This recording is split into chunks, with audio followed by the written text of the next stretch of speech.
শিক্ষার্থী বন্ধুরা, আসসালামু আলাইকুম রহমতুল্লাহি ওয়া বারাকাতুহু।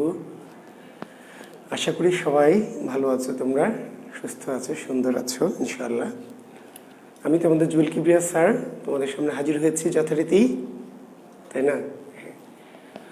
তো আমরা কথা বাড়াতে চাচ্ছি না, তোমাদেরকে শুভেচ্ছা জানাচ্ছি, স্বাগত জানাচ্ছি আমার ক্লাসে। আমরা সরাসরি ক্লাসে যেতে চাচ্ছি। আমাদের ক্লাসের আজকের বিষয় কি মনে আছে তো? আজকে আমরা বাংলা ব্যঞ্জন বর্ণ নিয়ে বিস্তৃত আলোচনা করব। আমরা গতদিন ব্যঞ্জন বর্ণের প্রাথমিক আলোচনাটা শুরু করেছিলাম। আজকে আমরা ব্যঞ্জনের বিস্তৃত আলোচনায় যাব। তো যাওয়ার আগে আমরা আগে ব্যঞ্জনগুলো লিখে ফেলি, তোমরা একটু আমাকে লক্ষ্য করো। আর যারা গতদিন লিখেছো ব্যঞ্জন বর্ণ, চাইলে তারা আজকেও আরেকবার লিখতে পারো, ঠিক আছে?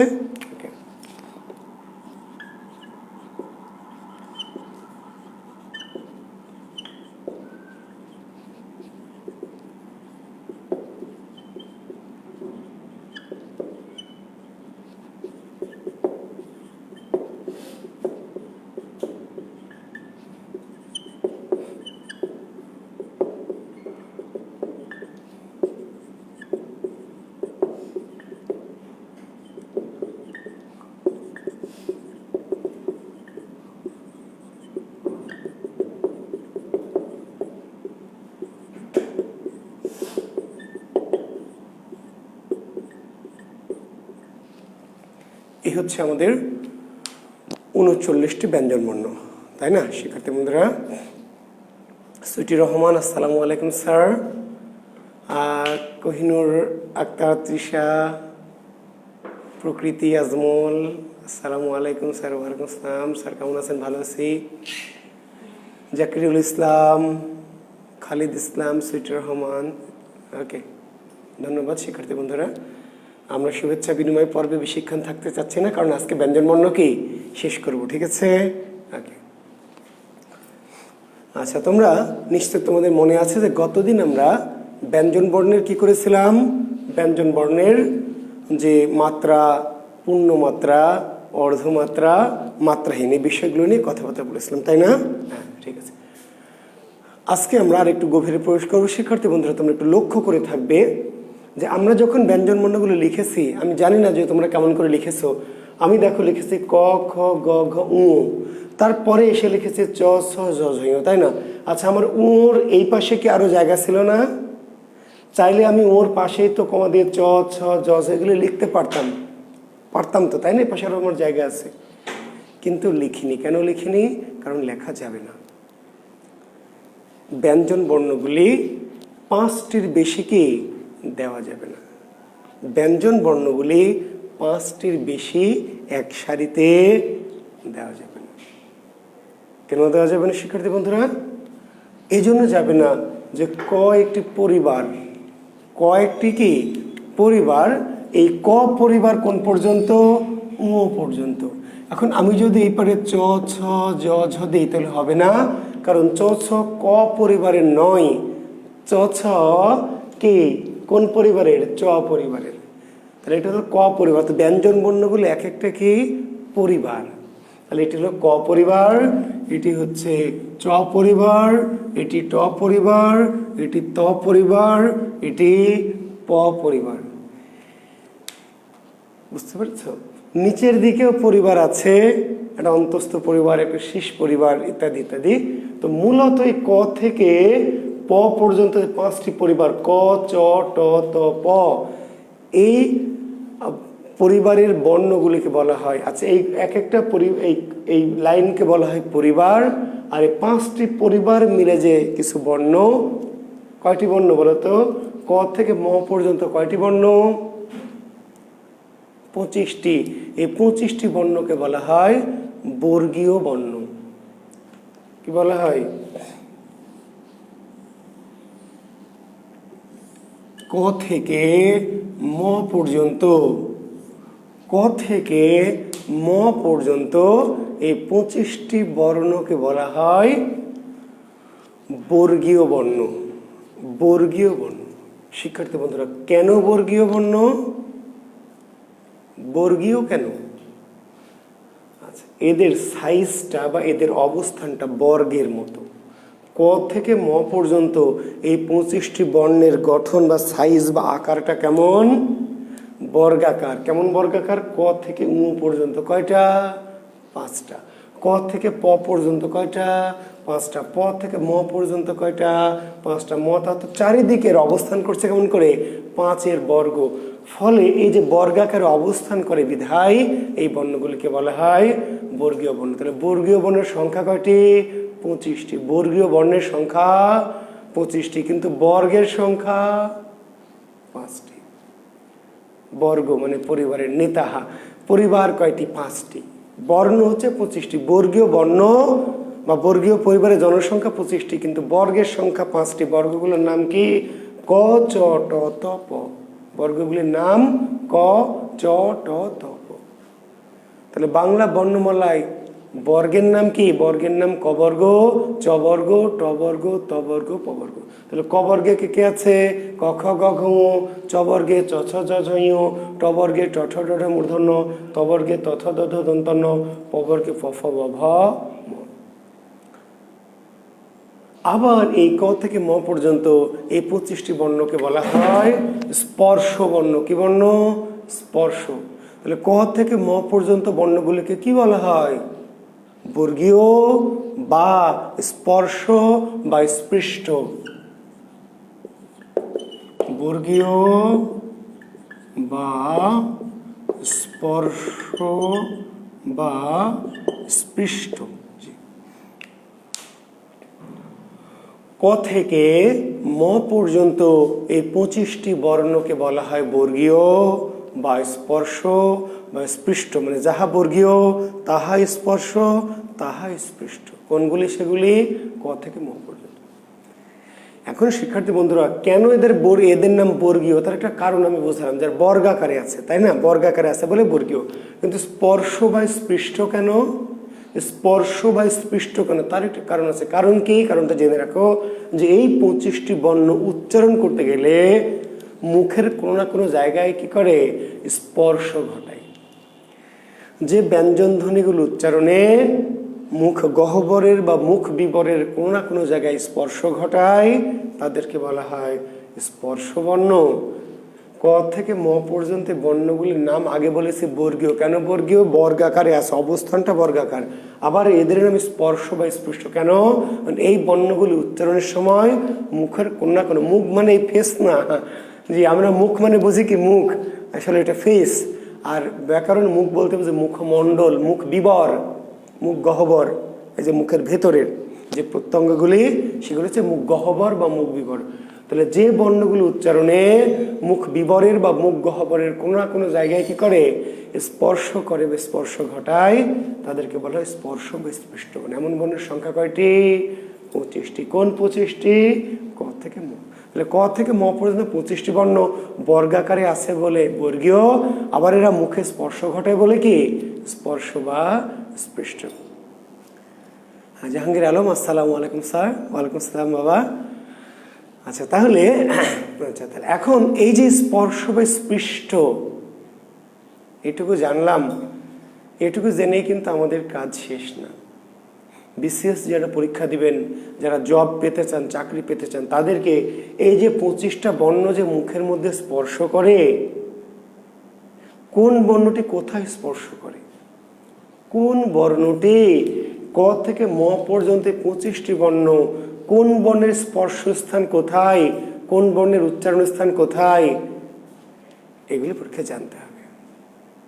জি, এই 25টা বর্ণের স্পর্শ স্থান বা উচ্চারণ স্থান কি করতে হবে? জানতে হবে ভাই।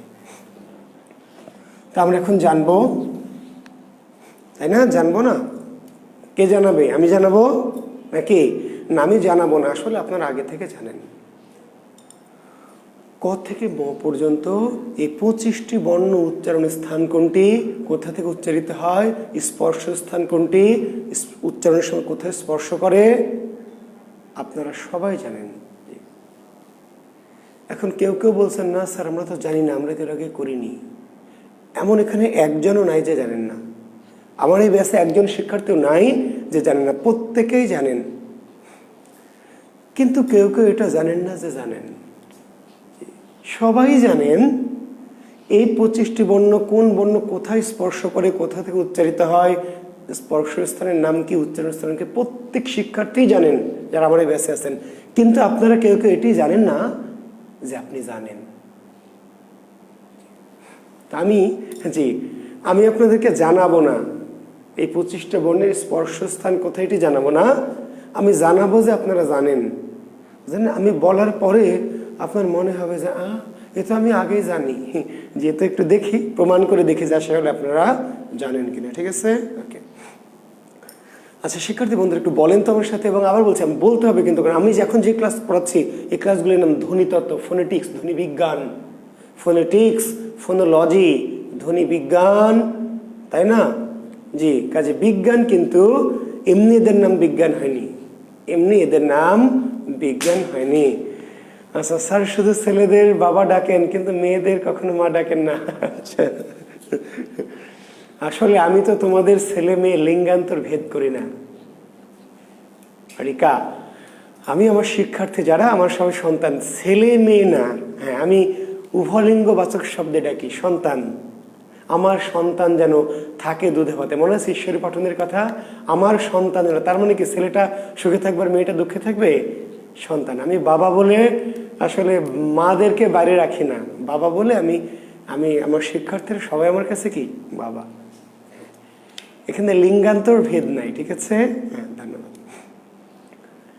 রবিন মন্ডল গুরু, হ্যাঁ শিষ্য রবিন, ধন্যবাদ। আচ্ছা ধন্যবাদ তিশা। আচ্ছা, তো আমি তাহলে যেটি বলছিলাম যে এই আমরা যে আলোচনাগুলি করছি শুরুর দিকে, সেই ক্লাসগুলিকে বাংলা ব্যাকরণ বলছে কি ফোনেটিক্স বা ফোনোলজি, ধ্বনিতত্ত্ব, ধ্বনি বিজ্ঞান। আপনি যেমন বোটানি পড়েন, জুওলজি পড়েন, বায়োলজি পড়েন, ঠিক তেমনি এটা কি ফোনোলজি, বিজ্ঞান। তো বিজ্ঞান তো আর এমনি শুধু তত্ত্ব দিয়ে হয় না, বিজ্ঞান কিন্তু তত্ত্বের চেয়ে মূলটা বিষয়টা কি প্র্যাকটিস, প্র্যাকটিক্যাল। তো এই জন্যই কিছু কিছু সময় যখন বলি আমার সাথে কিন্তু আপনাদের উচ্চারণ করতে হবে। যদি আমি দেখতে পারছি না যে আপনার উচ্চারণ করছেন না ফাঁকি দিচ্ছেন, তবু আমি বিশ্বাস করছি যে আপনার আমার ভালো স্টুডেন্ট, বাধ্য অনুগত স্টুডেন্ট, ফাঁকি দিবেন না। সেই বিশ্বাস থেকেই অনলাইন ক্লাস, তাই না? জি, বিশ্বাস না করলে তো কিছু করার ছিল না। তো একটু আমার সাথে সবাই বলেন প। জি জোরে বলেন প, ফ, ব, ভ, ম। জি বলেন আবার প, ফ, ব, ভ, ম। দেখেন যখন আপনি প, ফ, ব, ভ, ম বলছেন, তখন দেখেন যে প, ফ, ব, ভ, ম, আপনি কি খেয়াল করেছেন যে এই যে আপনার যে দুটো দরজার যে জি দুটো দরজা, এই পাল্লা দুটো লেগে যাচ্ছে, খেয়াল করছেন? যখন আপনি প বলছেন, ফ বলছেন, তখন আপনার মুখের এই দুটো দরজা কি হচ্ছে লেগে যাচ্ছে, স্পর্শ করছে। প, ফ, ব, ভ, ম, স্পর্শ করছে না? যে আমার বিশ্বাস করছে। আচ্ছা, এবার আপনারা একটু ট্রাই করে দেখেন তো, যে আমরা প, ফ, ব, ভ বলবো বা প বলবো কিন্তু স্পর্শ করবো না। একটু টেস্ট করে দেখেন তো, চেষ্টা করেন তো ভাই। হ্যাঁ শিক্ষার্থী বন্ধুরা, একটু জি একটু চেষ্টা করে দেখেন যে আমরা প বলবো প কিন্তু স্পর্শ করব না। আচ্ছা, যত কাছে আসে আসো, কিন্তু স্পর্শ যেন না করে। একটু চেষ্টা করেন যে প বলবো কিন্তু স্পর্শ কি আমরা করব না। হ্যাঁ একটু চেষ্টা করেন।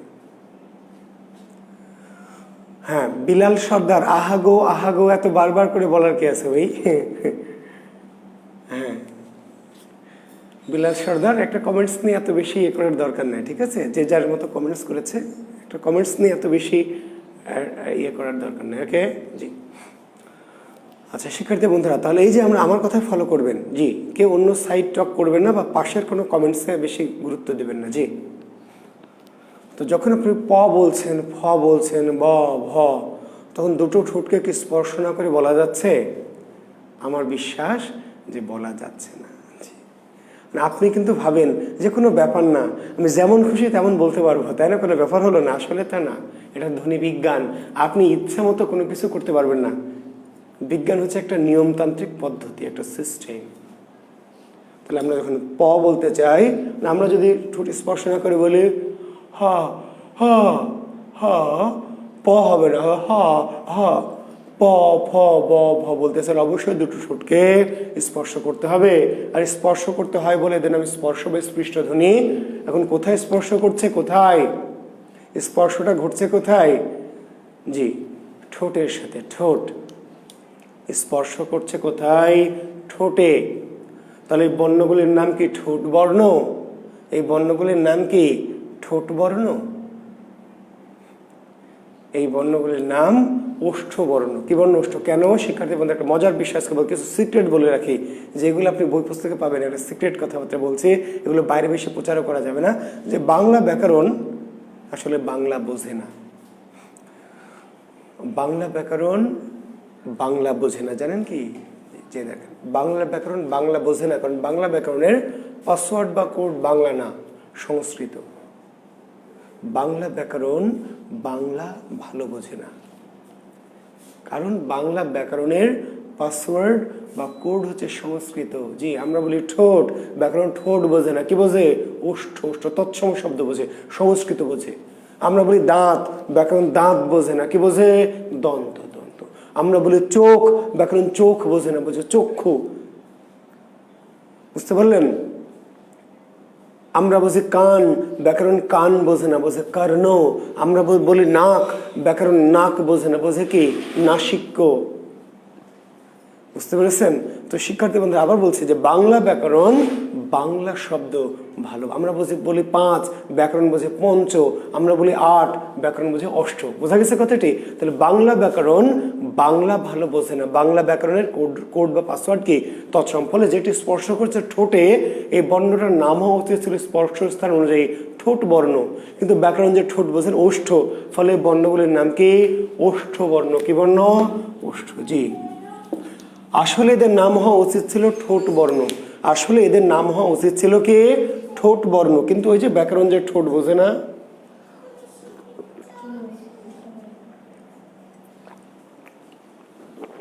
তাহলে এদের নাম কি? ওষ্ঠ।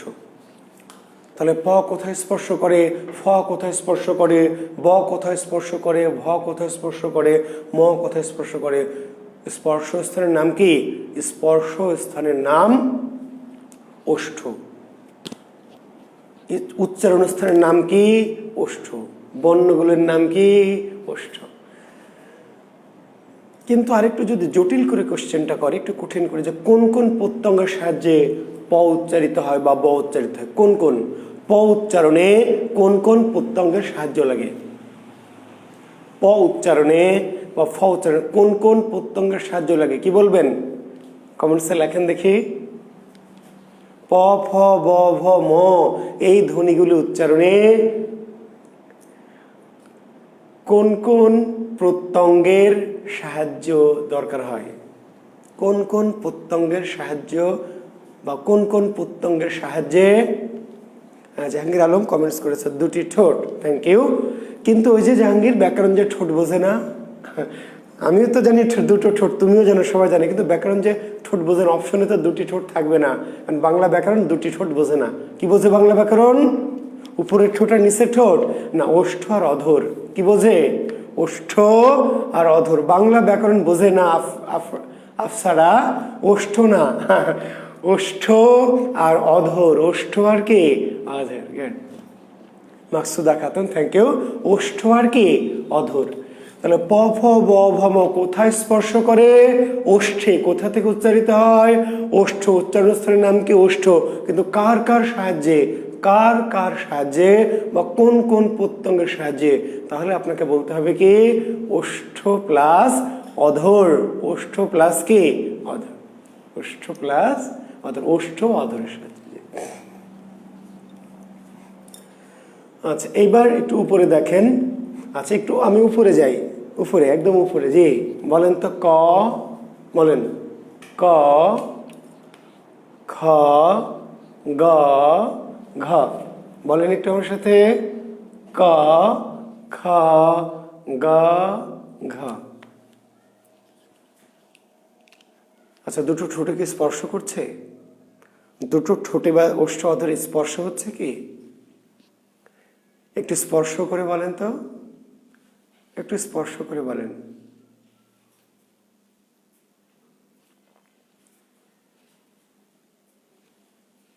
ক, খ হবে? তাহলে ক, স্পর্শ নাই কোনো। ক, ক, খ, তাহলে স্পর্শ নাই, তাহলে স্পর্শ বর্ণের নাম দিলাম কেন? স্পর্শ ঠোঁটে নাই, অন্য কোনো জায়গায় আছে। কোথায় আছে? ক, খ, গ, ঘ। কোথায় স্পর্শ করে, কোথা থেকে উচ্চারিত হয়? এই যে একেবারে আমাদের, এই যে আমার যে উঁচা হয়ে আছে এই জায়গাটার নাম কণ্ঠ। এই জায়গাটার নাম কি? কণ্ঠ বা জিহবা মূল। এই যে আমার দেখেন এখানে উঁচা হয়েছে, ছেলেদের উঁচা হয়ে থাকে, এর নাম অ্যাডামস অ্যাপল। এই জায়গাটার নাম কি? Adams Apple, কণ্ঠমণি। জি, তাহলে এই যে ক, খ, গ, ঘ, ঠোঁটে স্পর্শ করছে না, কিন্তু স্পর্শ করছে কোথায়? এই যে আমাদের এখানে কণ্ঠে বা জিহবা মূলে। আমাদের যে জিহবা বাইরে দেখা যাচ্ছে যেটা, এই যে জিহবা, এই জিহবা কোথায় আছে? গোড়া কোথায়? এই জিহবার গোড়া হচ্ছে, জিহবার গোড়াটা এইখানে, এই জিহবাটা এদিক দিয়ে গিয়ে এখানে লেগেছে। তাহলে ক, খ, গ, ঘ কোথা থেকে উচ্চারিত হয়, কোথায় স্পর্শ করে, উচ্চারণ স্থানের নাম কি?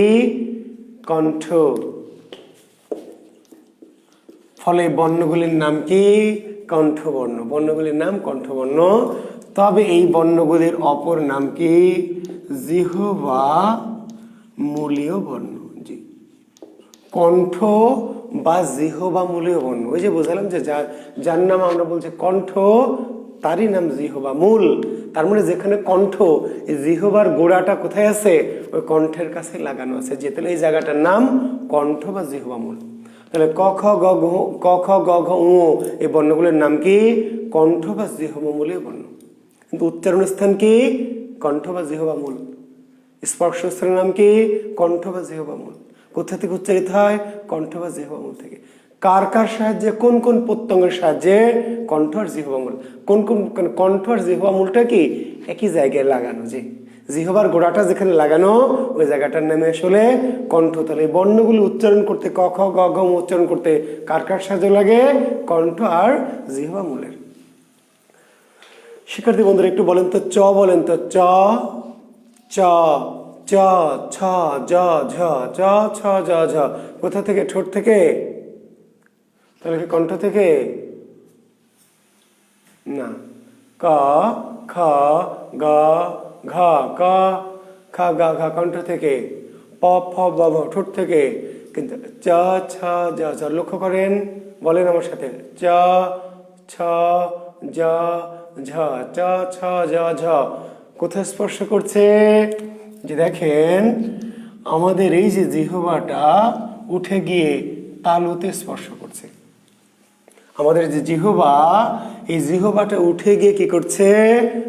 জি, উপরের তালুতে চ, ছ, জ, ঝ, চ, ছ, জ তালুতে স্পর্শ করছে। আচ্ছা চেষ্টা করেন তো যে স্পর্শ করবেন না, জিহ্বাটা উপরে তালুতে স্পর্শ করবেন না, একটু নিচে রাখবেন, একটু চেষ্টা করেন। না, ঋতু অগ্রতালু না, আফসারা তসনিম, ঋতু অগ্রতালুতে না, মধ্যতালু। জি, অগ্রতালুতে না, মধ্যতালুতে। চ, ছ, জ, ঝ, চ, ছ, জ, ঝ না, অবশ্য অগ্রতালু না, মধ্যতালু। চ, ছ, জ, ঝ, চ, ছ, জ, ঝ তাহলে স্পর্শস্থান তো অগ্রতালু আগেই না, হ্যাঁ তালু, তালুর মধ্য তালু। জি, তো এই যে তালুতে স্পর্শ করছে, কোথায় স্পর্শ করছে? তালুতে। জিহ্বাটা স্পর্শ করছে কোথায়? তালুতে। তালুতে স্পর্শ না করে কি বলা যাবে, উচ্চারণ করা যাবে তালুতে স্পর্শ না করে? ফলে চ, ছ, জ, ঝ, ঞ এর স্পর্শস্থানের নাম কি? উচ্চারণ স্থানের নাম কি? তালু। বর্ণগুলোর নাম কি? তালব্য। স্পর্শ করে তালুতে, আর বর্ণগুলোর নাম কি? তালুজাত। তালুজাত মানে তালব্য। কোন কোন প্রত্যঙ্গের সাহায্যে? চ, ছ, জ, ঝ, ঞ কোন কোন প্রত্যঙ্গের সাহায্যে? তাহলে তালু প্লাস জিহ্বা। কোন কোন প্রত্যঙ্গের সাহায্যে? তালু প্লাস কি? জিহ্বা। বর্ণগুলির নাম তালব্য।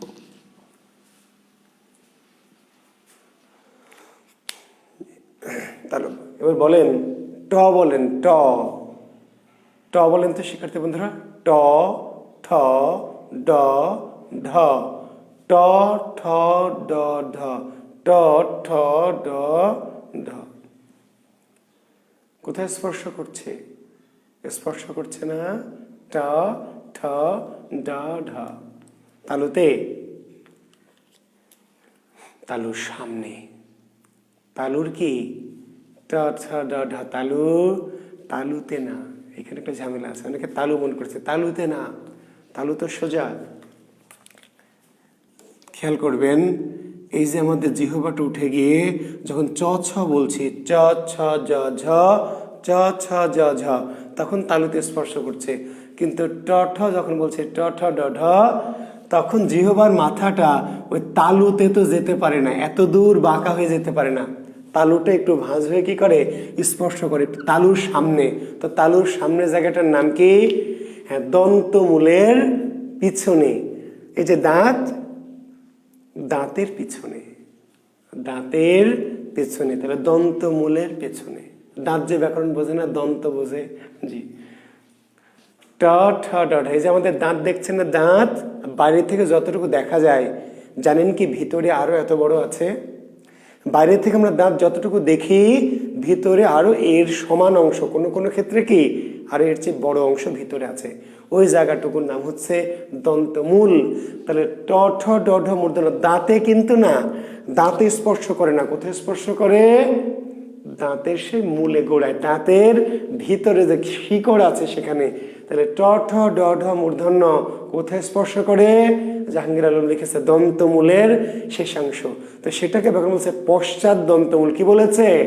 পশ্চাৎ দন্তমূল, পশ্চাৎ দন্তমূল। বাংলায় বললে বলতাম দাঁতের গোড়ার পেছনে, দাঁতের গোড়ার পেছনে। কিন্তু ব্যাকরণ দাঁতও বোঝে না, গোড়াও বোঝে না, পিছনও বোঝে না। কি বোঝে? পশ্চাৎ দন্তমূল। তাহলে ট ঠ ড ঢ মূর্ধন্য কোথায় স্পর্শ করে? কোথা থেকে উচ্চারিত হয়? উচ্চারণ স্থানের নাম কি? পশ্চাৎ দন্তমূল। বর্ণগুলির নাম কি? পশ্চাৎ দন্তমূলীয় বর্ণ। বর্ণগুলির নাম কি? পশ্চাৎ দন্তমূলীয় বর্ণ। কার কার সাহায্যে? কোন কোন প্রত্যঙ্গের সাহায্যে?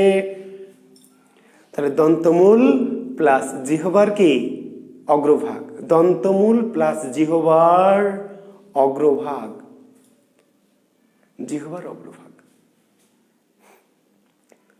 এবং আরো একটা মজার বিষয় লক্ষ্য করবেন, যে যখন আপনি ট ঠ ড ঢ বলছেন, তখন জিহ্বার মাথাটা কিন্তু একটু উল্টে যাচ্ছে, মাথাটা একটু উল্টে যাচ্ছে। খেয়াল করেছেন? খেয়াল করতে হবে ভাই, এমনি এমনি অন্ধ হাফেজের মতো পড়া যাবে না। পরীক্ষায় প্রশ্ন হবে জিহ্বার কিঞ্চিত উল্টানো অগ্রভাগের সাহায্যে কোন বর্ণগুলি উচ্চারিত হয়? এখন তা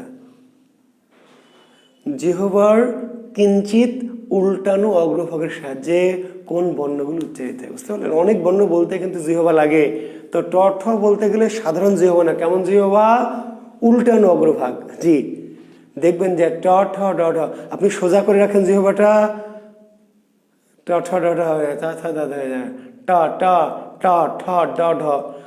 ঘি তুলতে হলে যেমন আঙ্গুল বাঁকা করতে হয়, ঘি উঠাইতে হলে যেমন আঙ্গুল বাঁকা করতে হয়, ট ঠ ড ঢ বলতে গেলে জিহ্বার মাথাটা একটু হালকা স্লাইড, খুব বেশি না, মাথাটা একটু কি বড়শির আলের মতো একটু ভাঁজ হয়ে যায়। তাহলে ট ঠ ড ঢ কোন কোন প্রত্যঙ্গের সাহায্যে? জি, পশ্চাৎ দন্তমূল প্লাস কি অগ্রজিহ্বা। কি জিহ্বা? অগ্রজিহ্বা। আর আরো যদি স্পেসিফিক করবে তাহলে উল্টানো জিহ্বাগ্র, উল্টানো জিহ্বাগ্রের সাহায্যে। তবে এই বর্ণগুলির অপর নাম হলো মূর্ধন্য বর্ণ। কি বর্ণ? মূর্ধন্য। বুঝতে পারলেন? যার নাম পশ্চাৎ দন্তমূলীয় বর্ণ, এই পশ্চাৎ দন্তমূলীয় বর্ণের অপর নাম কি? মূর্ধন্য বর্ণ। পশ্চাৎ দন্তমূলীয় বর্ণেরই অপর নাম কি? মনে থাকবে? তাহলে মূর্ধন্য বর্ণ কোনটি? তাহলে শুধু মূর্ধন্য মূর্ধন্য বর্ণ না, মূর্ধন্য বর্ণ কোনটি? ট ঠ ড ঢ মূর্ধন্য, এরা সবাই কি মূর্ধন্য বর্ণ। ঠিক আছে, তাহলে যাহা পশ্চাৎ দন্তমূলীয় বর্ণ তাহারই নাম কি মূর্ধন্য বর্ণ। নিচে আসেন, দেখেন ত থ দ ধ, ত থ দ ধ কোথায় স্পর্শ করছে? খুবই সিম্পল, দাঁতে। দাঁতের পিছনে গোড়ায় না, তালুতেও না, ডাইরেক্ট কি এই যে দাঁতে। ত থ দ ধ, ত থ দ ধ কোথায় স্পর্শ করে? দাঁতে। উচ্চারণ স্তরের নাম কি? তো দাঁত যে বোঝে না ব্যাকরণ, দন্ত। কোথায় স্পর্শ করে বলতে হবে দন্ত। উচ্চারণ স্তরের নাম কি? দন্ত। স্পর্শ স্তরের নাম কি? দন্ত। বর্ণগুলির নাম কি? দন্ত বর্ণ। আসলে দাঁত বর্ণ হয় ভালো হতো, দাঁত বর্ণ, কিন্তু ব্যাকরণ দাঁত বোঝে না, কি বোঝে? দন্ত। ফলে বর্ণটির নাম কি? দন্ত বর্ণ। তাহলে এই যে পাঁচটি পরিবার, পাঁচটি বর্গ, পাঁচটি পরিবার, সোজা জিহ্বা না হলে জিহ্বা বাঁকা করতে, আঙ্গুল যেমন বাঁকা করতে হয় ঘি তুলতে হলে, ট ঠ ড ঢ বলতে হলে জিহ্বা কি বাঁকা করতে হয়। গেট। আচ্ছা, এখন দেখেন তাহলে পাঁচটি পরিবারের পরিচয়কে বলে নেই। লক্ষ্য করেন, শিক্ষার্থী বন্ধু একটা মজার বিষয় বলছে, দেখেন খেয়াল করেন। তাহলে প ফ ব ভ ম, প ফ ব ভ ম কোথায়? যে ঠোঁট, ওষ্ঠে। প ফ ব ভ ম, ওষ্ঠ ঠোঁটের নিচেই কি দেখেন, ঠোঁট তোলেন, যে দাঁত। তাহলে ত থ দ ধ ন কোথায়? দাঁতে। তাহলে প ফ ব ভ ম ওষ্ঠে, ওষ্ঠের নিচে আছে কি? ত থ দ ধ দন্তান্ন, দন্ত। দাঁতের নিচে কি? দাঁতের গোড়া। দাঁতের নিচে দাঁতের গোড়া, দন্তমূল। তাহলে ট ঠ ড ঢ মূর্ধন্য কোথায়? দন্তমূলে। দন্তমূলের পরে কি? চ ছ জ য়, তালু, তালু, তালব্য। তালুর নিচে কি? তালুর নিচে কণ্ঠ। ঠোঁট প ফ ব ভ ম, ঠোঁট। ঠোঁটের পিছনে কি? ত থ দ ধ দন্ত। দন্তের পিছনে কি? ট ঠ ড ঢ দন্তমূল। দন্তমূলের পিছনে কি? তালু। তালুর পিছনে কি? কণ্ঠ।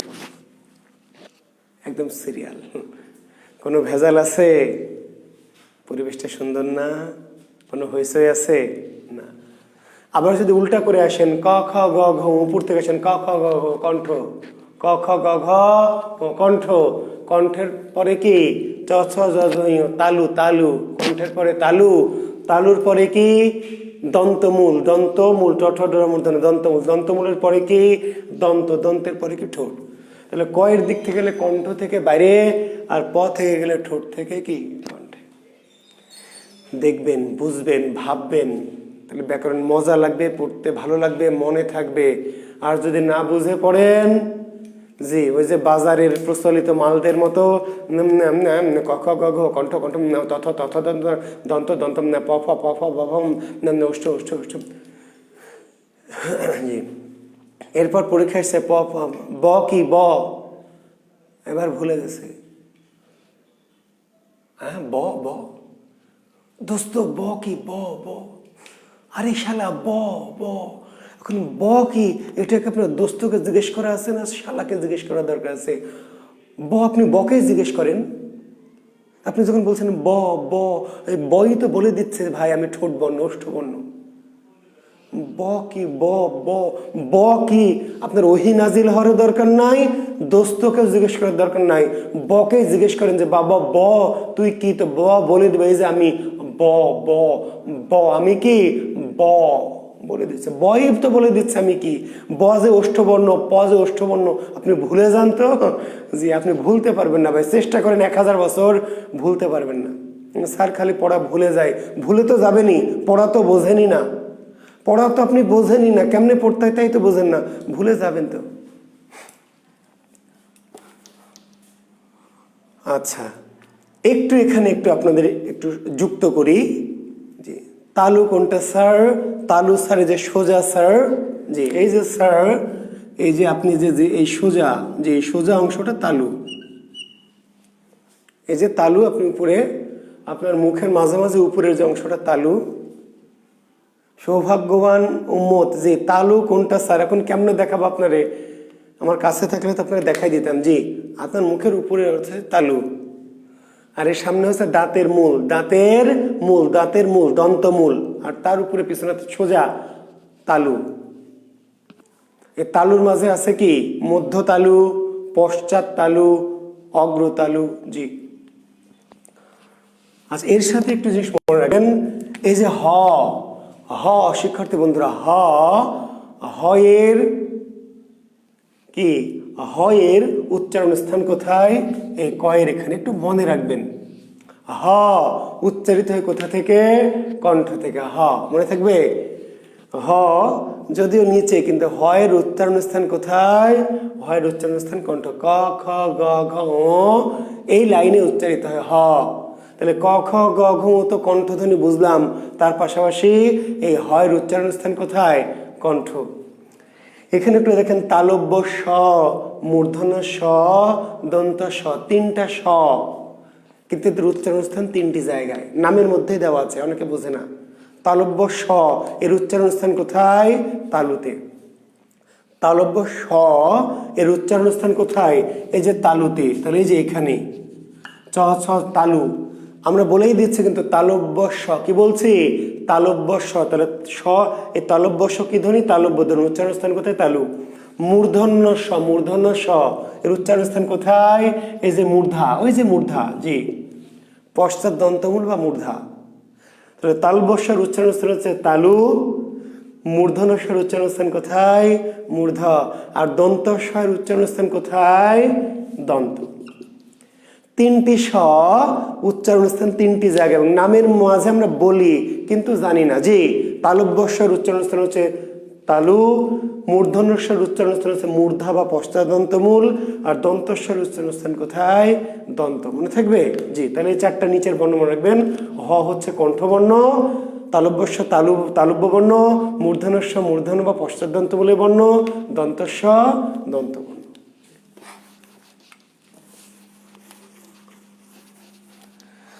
একটু নিচে আসেন শিক্ষার্থী বন্ধুরা, দেখেন এই যে অন্তস্থ জ র ল, অন্তস্থ জ র ল, দেখেছেন?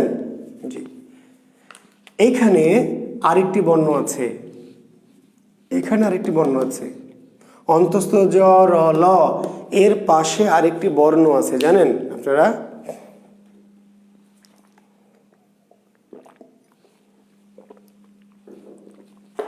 দেখা যাচ্ছে এখানে একটা বর্ণ আছে, দেখা যাচ্ছে?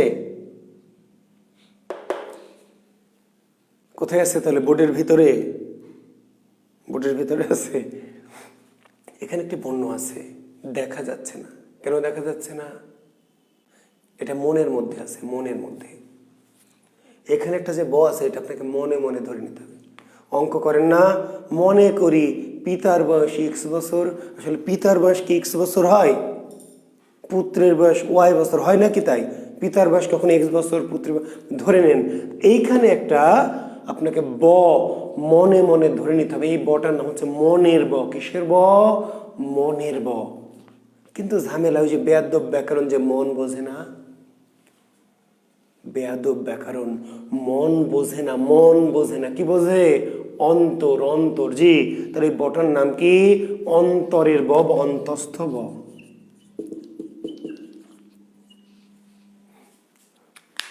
তাহলে বাংলা বর্ণমালায় ব কয়টি? বাংলা বর্ণমালায় ব কয়টি? দুটি না, একটি। স্যার কি বলতেছেন? কার মধ্যে কখন কি বলেন না বলেন, আপনি তো পাগলা বানাই দিবেন। আমরা তো আগেই ভালো ছিলাম, আপনার কোর্স করার আগে তো ভালো ছিলাম, কোর্স করতে এসে তো মাথা আওলায় যাবে। জি ভাই, ক্লাসে যত মাথা আওলাবে পরীক্ষায় সব ক্লিয়ার হবে। কি চান? যে ক্লাসে ঠিকঠাক, পরীক্ষার হলে যে আওলাক না, ক্লাসে যত মাথা আওলাবে আওলাক, পরীক্ষার হলে গিয়ে যেন ক্লিয়ার হয়ে যায়। জি, তাহলে বাংলা বর্ণমালায় ব হচ্ছে একটি। কোনটা? এই যে প ফ ব। জি, এটি বর্ণমালার ব না। এটি যদি বর্ণমালার ব ধরেন, তাহলে তো ব্যঞ্জন বলতে হবে 40টি। বলবেন ব্যঞ্জন বর্ণ 40টি? না, বলবেন ব্যঞ্জন বর্ণ 39টি। তাহলে ব কয়টা? প ফ ব একটাই। আর এইখানে একটা ব মনে মনে ধরতে হবে।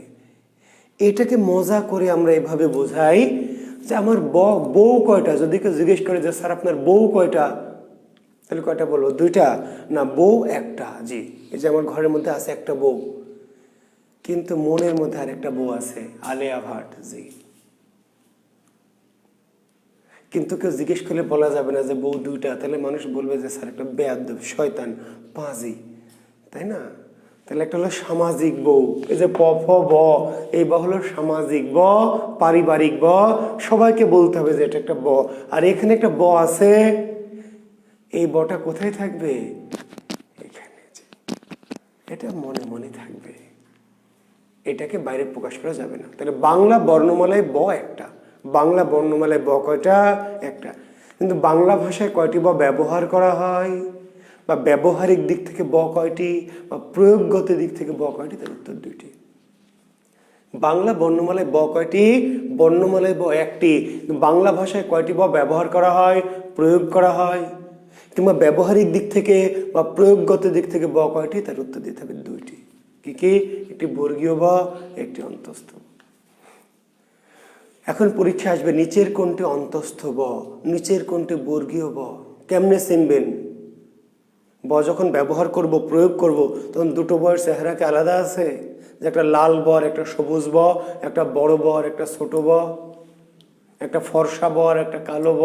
না ভাই, সবই তো এক, same to same, same same. তাহলে কেমনে বুঝবেন? জি, এটা দেখে নেন।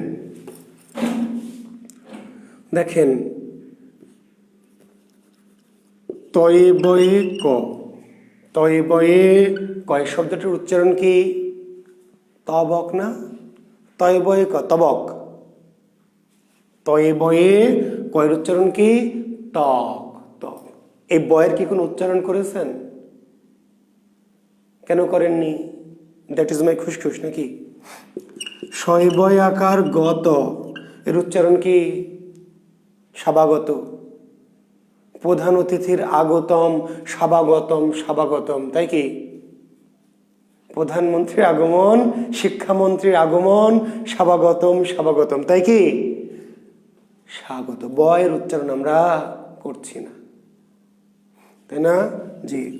দীর্ঘই শয় বয় র, এটাকে কি বলছি? ঈশ্বর। ঈশ্বর না ঈশ্বর? তাহলে বয়ের উচ্চারণ কি করছি? এটা কি? বয়ের উচ্চারণ করবেন না করবেন না? সুইটি রহমান, উচ্চারণ হয় না। এখন বলেন, এই বয়ের উচ্চারণ করবেন না করবেন না? করবেন। কেন? মগের মুল্লুক। এগুলো তো আমি নিচে নিচে ব দিয়েছি, এটাও নিচেই দিলাম। এগুলো উচ্চারণ করবেন না, আর এটা করবেন, মানে দ্যাট ইজ ইয়োর খুশখুশ। হ্যাঁ, কেন করবেন?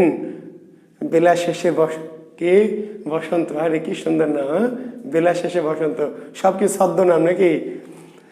এখন বলেন, একই রকম ব নিচে নিচে যুক্ত করে দিলাম, এইগুলোর উচ্চারণ করবেন না, আর এটা করবেন। কেন? তাহলে এই বগুলি উচ্চারণ করলে সমস্যা, তাই না? সমস্যা না? আর এইটা উচ্চারণ না করলে মহা সমস্যা। এই বগুলি উচ্চারণ করলে সমস্যা, আর এইটা উচ্চারণ না করলে মহা সমস্যা। তাহলে ব কখনো উচ্চারণ করতে হয় আর কখনো হয় না। তাই ওই যে কখন উচ্চারণ করতে হয় না? যখন মনের ব, মনের ব উচ্চারণ করা যায় না। ওই যে মনের যে মনে মনে যে আছে, যে ডার্লিং, পাশের ফ্ল্যাটের ভাবি, তাই না? তার কথা কি বলা যায়? ভাবিকে খুব ভাল লাগে, জড়াই ধরতে ইচ্ছা করে, বলা যাবে? বললে মানুষ চড়থাপড় মারবে না? বেয়াদ্দব, শয়তান, হারামজাদা। দেখে তো খুব ভদ্র মানুষ মনে, এত বেয়াদ্দব। তাহলে মনের কথা কি করতে হয়? মনের ভিতরে রাখতে হয়। মনের কথা বাইরে প্রকাশ করা যায় না। কি ভাইরা, যায় নাকি? কত কিছুই তো মনে চাই, তাই না আপুরা? অনেক কিছু করতে মন চায় না? তো সব কিছু কি প্রকাশ করা যায়? মনের কথা প্রকাশ করা যায় না। তাহলে যেটা মনের ব, যেটা অন্তরের ব, সেটা প্রকাশ করা যায় না। আর বউকে যে ভালো লাগে, ভালোবাসি, জড়িয়ে ধরতে ইচ্ছা করে, এটা যদি কাউকে বলি যে আমার বউকে খুব জড়িয়ে ধরতে ইচ্ছা করছে, তাহলে কেউ কি বলবে যে বেয়াদ্দব, শয়তান, হারামজাদা পাজি? বলবে কি? না। বউকে খুব ভালোবাসি, বউ তোমাকে আই লাভ ইউ, তোমাকে খুব জড়িয়ে ধরতে ইচ্ছা করে, কোনো সমস্যা নেই। জি, তার মানে এটা হলো পারিবারিক ব, সামাজিক ব। তাহলে যেই ব প ফ ব, পরিবারের ব, যেই ব কোথাকার? প ফ ব, যে পরিবার, মনে আছে? পরিবার, সমাজ। তাহলে যেই ব সমাজের ব, পরিবারের ব, সেই ব উচ্চারণ করা যাবে, করতে হবে। আর যেটা মনের ব, তাহলে দেখে বুঝবেন যেই বা উচ্চারিত হবে সেটা বর্গীয় ব, যেই বা উচ্চারিত হবে সেটা বর্গীয় ব, আর যেই বা উচ্চারিত হয় না সেটা কি অন্তস্থ ব। মনে থাকবে? তাহলে নিচের কোনটি বর্গীয় ব, কোনটি অন্তস্থ ব, যখন দিবে শব্দে যখন দিবে আপনি এভাবে উত্তর দিবেন। জি আচ্ছা, এখন এই যে আমাদের একটা পরিবার অন্তস্থ জ র ল এবং এখানে মনে মনে ব, এই পরিবারের পুরো পরিবারটির নাম অন্তস্থ পরিবার। শুধু মনের বটা নাই, গোটা পরিবারটির নাম অন্তস্থ পরিবার। তাহলে অন্তস্থ পরিবারের সদস্য শুধু অন্তস্থ ব না, এই গোটা পরিবারের সবাইকে অন্তস্থ বর্ণ। তাহলে অন্তস্থ বর্ণ কয়টি? বলবেন 4টি। অন্তস্থ বর্ণের সংখ্যা কয়টি? অন্তস্থ বর্ণের সংখ্যা 4টি। মনে থাকবে কি কি? অন্তস্থ জ, দেখছেন এটাকে আমরা কি বলছি? অন্তস্থ জ। যদিও এটাকে অন্তস্থ র অন্তস্থ ল বলছি না, তবু এই অন্তস্থ জ র ল এবং কি এই যে মনে মনে অন্তস্থ ব, এই 4টি বর্ণের নামে অন্তস্থ। তাহলে অন্তস্থ বর্ণ কয়টি? 4টি। অন্তস্থ বর্ণ 4টি। জি, কি কি? অন্তস্থ জ র ল। ঠিক আছে, আরো ঘটনা আছে। জি, এদের মাঝে যে লকে বলা হয় পার্শ্বিক বর্ণ। লিখে নেন, অন্তস্থ জ র ল ব, এরা 4 যন্ত্র কি? এরা 4 যন্ত্র হচ্ছে, বললাম যে অন্তস্থ বর্ণ, কিন্তু লকে আলাদাভাবে বলা হয় কি? পার্শ্বিক। কি বলা হয়? লকে বলা হয় পার্শ্বিক বা কি পার্শ্বীয়। লকে বলা হয় পার্শ্বিক বা পার্শ্বীয়। কেন পার্শ্বিক বা পার্শ্বীয় একটু দেখে নেন। যখন আপনি ল বলবেন না, ল বলার সময়, জি আপনি জেনে রাখেন একটা বিষয়, আমরা পরে আবার আলোচনা করবো আমাদের অক্ষরে গিয়ে। আমরা যখন প্রতিটা বর্ণ বলি তখন মুখ দিয়ে একটা বাতাস বের হয়, মুখ দিয়ে বাতাস বের হয়। যখন আমরা ক বলছি, ক বা প বা ফ বা ত, যাই বলি না কেন, ফুসফুস থেকে একটা বাতাস এসে মুখ দিয়ে নির্গত হয়।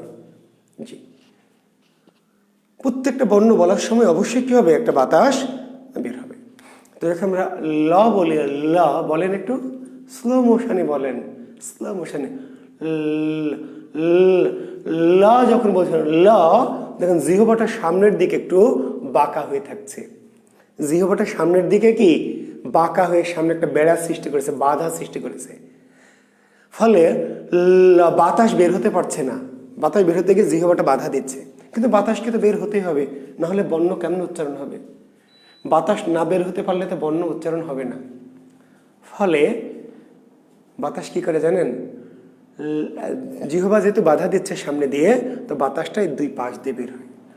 ল ল বলার সময় বাতাসটা বের হয় কোন দিক দিয়ে? সামনে না, সোজা দিয়ে না, জিহ্বার কি 2 পাশ দিয়ে। গুড। এই যে 2 পাশ দিয়ে বাতাস বের হয়, এই 2 পাশ দিয়ে বাতাস বের হয় বিধায় এই ল বর্ণটিকে বলা হয় পার্শ্বিক বা পার্শ্বীয়। যে বর্ণ উচ্চারণে বাতাস 2 পাশ দিয়ে বের হয় তার নাম কি? পার্শ্বিক বর্ণ। এমন বর্ণের সংখ্যা কয়টি? 1টি। কোনটি? ল। এই লকে আবার বলা হয় তরল বর্ণ। কি বর্ণ? তরল। এই ল এর তাহলে লকে কি বলা হয়? লকে বলা হয় পার্শ্বিক, লকে আবার বলা হয় তরল। তাহলে পার্শ্বিক বর্ণ কোনটি? ল। তরল বর্ণ কোনটি? ল। ল আবার তরল। কেন তরল? যেই কারণে পার্শ্বিক সে একই কারণে তরল, যেই কারণে পার্শ্বিক সে একই কারণে তরল। তরল যখন কোথাও যায় আর যখন কোনো কিছু বাধা দেওয়া হয়, পানির স্রোত যখন যাচ্ছে মাঝখানে আপনি কি করবেন? একটা ইট বা পাথর রাখবেন, পানি কি পাথরে আটকে যাবে? না, কি করবে জানেন? 2 পাশ দিয়ে আসবে। পানির স্রোত যাচ্ছে, আমি আঙ্গুলটা রাখবো, তাহলে কি হবে? আঙ্গুলে কি পানি আটকে যাবে? না, আঙ্গুলের 2 পাশ দিয়ে। তাহলে তরল বাধা পেলে কি করে? 2 পাশ দিয়ে বের হয়ে যায়। তাহলে যেই কারণে পার্শ্বিক, পাশ দিয়ে বাতাস বের হয় বলে পার্শ্বিক, আর বাধা পেয়ে পাশ দিয়ে বের হওয়া কার বৈশিষ্ট্য? তরলের বৈশিষ্ট্য। ফলে তরল বর্ণটিকে বলা হয় তরল বর্ণ। যখন জোয়ারের পানি আসে, জোয়ারের পানি আর যখন আসে, জলোচ্ছ্বাসের পানি আসে, একটা তাল গাছ, তাহলে পানি কি তাল গাছ থেকে ভয় পেয়ে দাঁড়ায় যাবে যে ওরে আল্লাহ এত উঁচা তাল গাছ কেমনে পার হবো? পানি কি করে? তাল গাছটা 2 পাশ দিয়ে চলে যায়। বট গাছও যদি থাকে তাহলে পানি কি করে? বট গাছ দেখে ভয় পেয়ে চলে যায় না, মাথার উপর দিয়ে ওঠে, পাশ কাটে 2 পাশ দিয়ে। তাহলে তরল বাধা পেলে কি করে?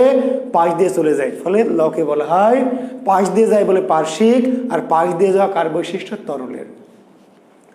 র কে বলা হয় কম্পনজাত। র কে কি বলা হয়? র বর্ণটিকে বলা হয় কম্পনজাত বর্ণ। কি বলা হয়? কম্পনজাত। র কে বলা হয় কম্পনজাত বর্ণ।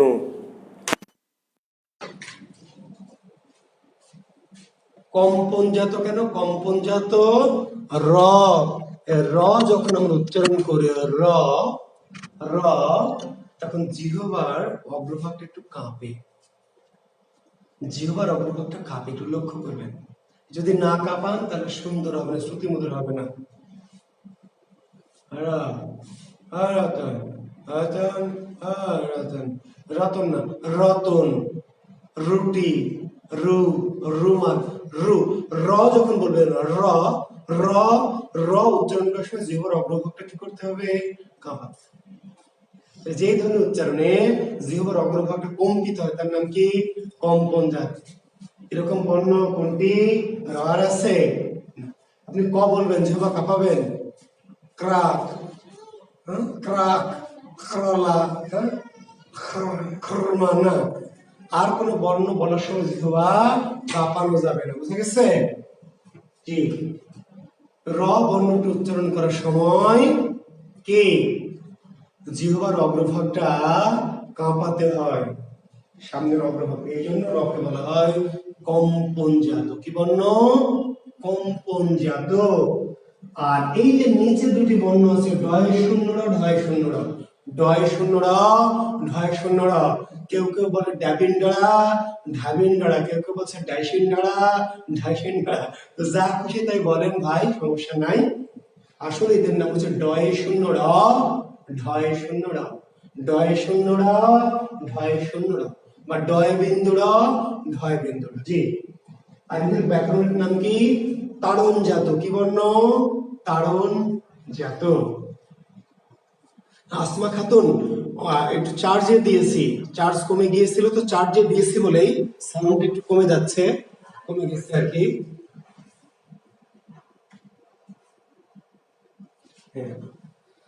তো একটু মাইক্রোফোনটা রাখবেন। হ্যাঁ, সাউন্ডের সমস্যা না, সাউন্ড একটু কম মনে হচ্ছে, কারণ চার্জে দিয়েছি, মাইক্রোফোনটা খুলে নিয়েছি। মাইক্রোফোন থাকলে চার্জে দিলে এটা সব গঙ্গ শব্দ হবে, আরো সমস্যা হবে, বুঝতে পেরেছেন?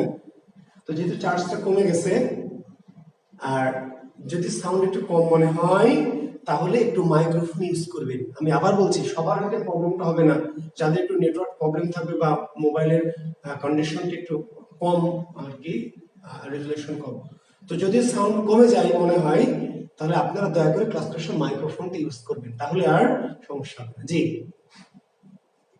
তাহলে কম্পনজাত বর্ণ কয়টি? কম্পনজাত একটি, কোনটি? র। আর তাড়নজাত কয়টি? তাড়নজাত দুটি, তাড়নজাত। তাহলে কম্পনজাত আর তাড়নজাতটা কি? এই যে ডয় শূন্য র, ঢয় শূন্য র, এই দুটি ব্যঞ্জন বলতে গিয়ে মুখের মধ্যে কি তাড়না বা তাড়াহুড়া, তাড়না বা তাড়াহুড়া। ডয়ে শূন্য র, ডয়ে শূন্য র, এটার নাম ঢয়ে শূন্য র। তো আপনি তো এত আরাম করে ডয়ে শূন্য র, ঢয়ে শূন্য র বলেন না, কি বলেন? এটার নাম কি? ডয় শূন্য র, ডয় শূন্য র। এটার নাম কি? ঢয় শূন্য র। আমরা কি বলি? ডয়ে শূন্য র। তো এই যে এতগুলি কথা, ডয়ে, এটার নাম কি? ক, এটার নাম কি? চ, এটার নাম কি? থ, এটার নাম কি? প, এটার নাম ডয়ে শূন্য র। এতগুলি কথা বলতে হচ্ছে কিন্তু তাড়াহুড়া করে, আরাম করে না। কি বলছি? ডায় শূন্য র, ডায় শূন্য র, এটার নাম কি? ঢায় শূন্য র। তো এই যে এত, অর্থাৎ এই দুটি ব্যঞ্জন উচ্চারণ করতে গেলে মুখের মধ্যে এক ধরনের কি তাড়াহুড়া লাগে, তাড়াহুড়া। এই ডয় শূন্য র, ঢয় শূন্য র বলতে গেলে মুখের মধ্যে, জিহ্বার মধ্যে এক ধরনের কি একটু তাড়াহুড়া লাগে, দ্রুততা তৈরি হয়। ফলে দুটি ব্যঞ্জনকে বলা হয় তাড়নজাত। কি জাত? তাড়নজাত। র বলতে গেলে তাড়াহুড়া না, জিহ্বার মাথাটা কিন্তু কাঁপে, র কাঁপছে। আর এই যে ডায় শূন্য র, ডায় শূন্য র, ঢায় শূন্য র, জিহ্বার মধ্যে একটু অস্থিরতা, তাড়াহুড়া, তাড়নজাত। ক্লিয়ার? আচ্ছা, তো মাঝে দেখেন তালব্যস্য, মূর্ধন্যস্য, দন্তস্য, হ, এই চারটি বর্ণকে বলা হয় শীষ বর্ণ। কি বর্ণ? লিখে নেন, শীষ বা উষ্ণ বর্ণ। শীষ বা উষ্ণ, শীষ বা উষ্ণ। তালব্য স, মূর্ধন্য স, দন্ত স, হ। এই বর্ণগুলি উচ্চারণ করতে গিয়ে মুখের মধ্যে এক ধরনের কি শীষের মতো আওয়াজ হয়। তালব্য স, মূর্ধন্য স, দন্ত স, হা, হা, উষ্ণতা।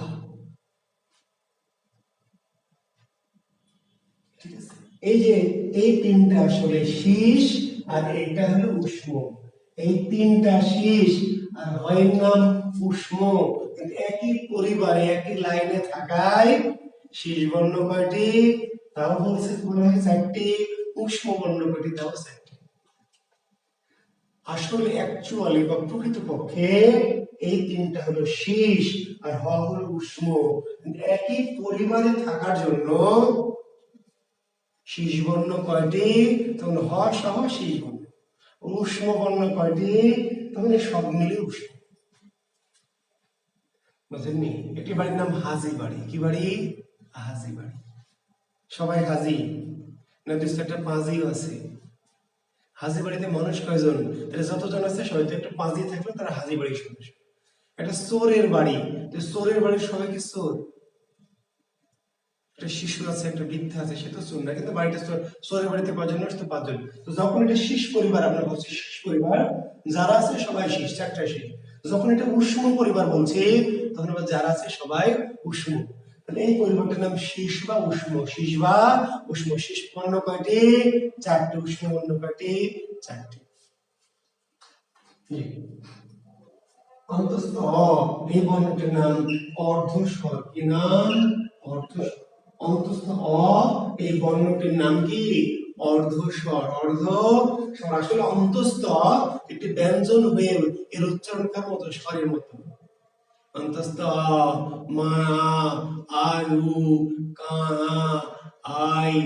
অন্তস্থ ব্যঞ্জন হওয়া সত্ত্বেও এর স্টাইল বা বৈশিষ্ট্য উচ্চারণ ধ্বনিকার মতো একটা স্বরের মতো। বুঝতে পারলেন? মা আ, মা আ।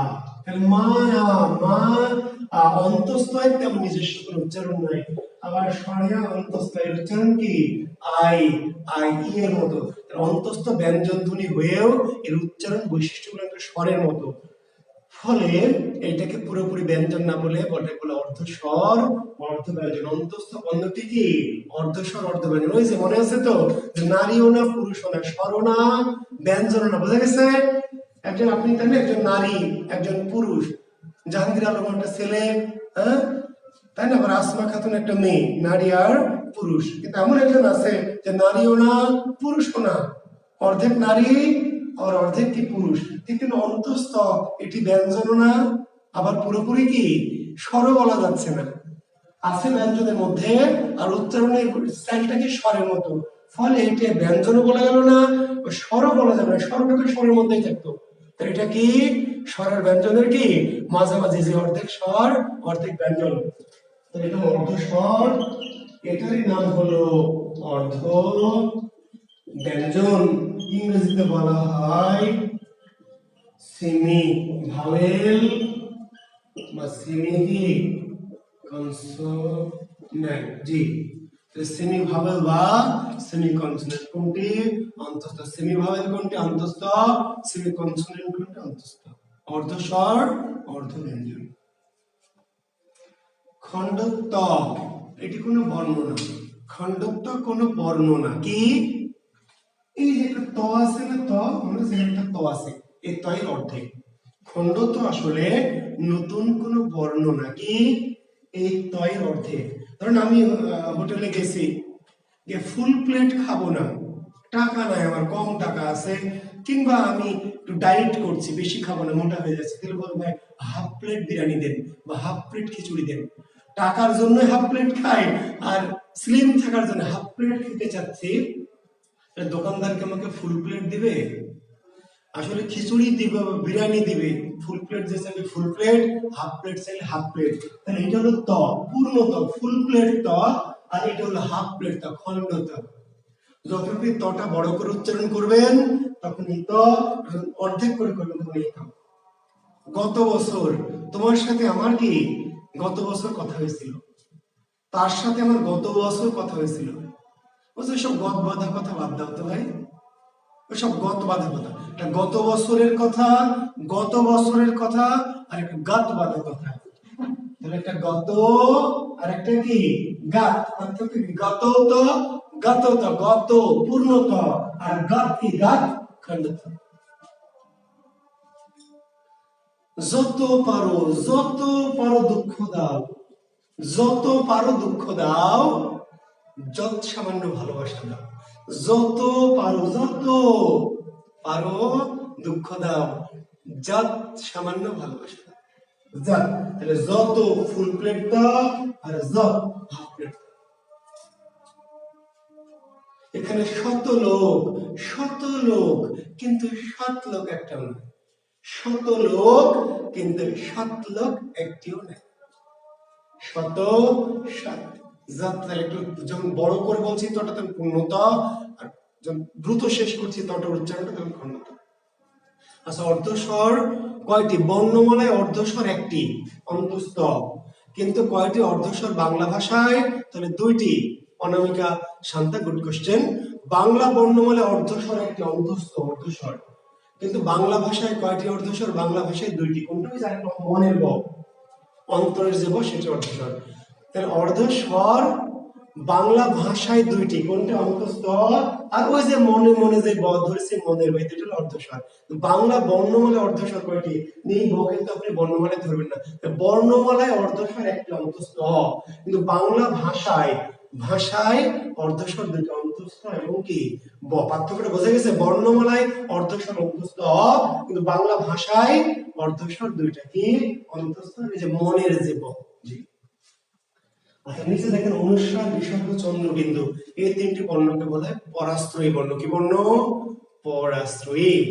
বাংলা বর্ণমালায় পরাশ্রয়ী বর্ণ কোনটি? পরাশ্রয়ী তিনটি। পরাশ্রয়ী বর্ণের সংখ্যা তিনটি। কি কি? অনুস্বার, বিসর্গ, চন্দ্রবিন্দু। কেন পরাশ্রয়ী? পরের আশ্রয় থাকে, পরের আশ্রয়। জি, এই বর্ণগুলি দেখবেন কারো মাথায়, কারো ঘাড়ে, কারো কাঁখালে, কারো পিঠে একা একা থাকতে পারে। যে বর্ণগুলি অন্য বর্ণের সাহায্য ছাড়া ব্যবহৃত উচ্চারিত হতে পারে না, যে বর্ণগুলি অন্য বর্ণের সাহায্য ছাড়া ব্যবহৃত বা উচ্চারিত হতে পারে না, তাদের এই বর্ণগুলি কখনো একা একা ব্যবহৃত হতে পারে না, কখনো শব্দের শুরুতে বসতে পারে না, অন্যের সাহায্য ছাড়া চলতে পারে না। এই তিনটি বর্ণের নাম কি? পরাশ্রয়। মনে থাকবে, পরাশ্রয়, অনুস্বার, বিসর্গ এবং কি চন্দ্র।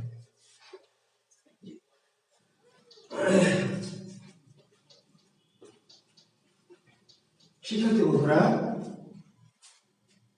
এখন পরাশ্রয়, এর মধ্যে পরাশ্রয়ের মধ্যে আমরা যে চন্দ্রবিন্দু, এর একটি আলাদা নাম আছে। তো চন্দ্রবিন্দু আলাদা নামটা বলার আগে একটু ক্লিয়ার করি। এখানে যাবো, তাহলে ও, ইয়, মূর্ধন্য দন্তন্য ম, উপরে দেখেন বর্গের শেষ পাঁচটি বর্ণ, বর্গের শেষ পাঁচটি বর্ণকে বলা হয় নাসিক বর্ণ। প্রতিটা বর্গের আমাদের পাঁচটি করে বর্গ, ক বর্গ, চ বর্গ, ড বর্গ, ত বর্গ, প বর্গ। কিছু মনে আছে?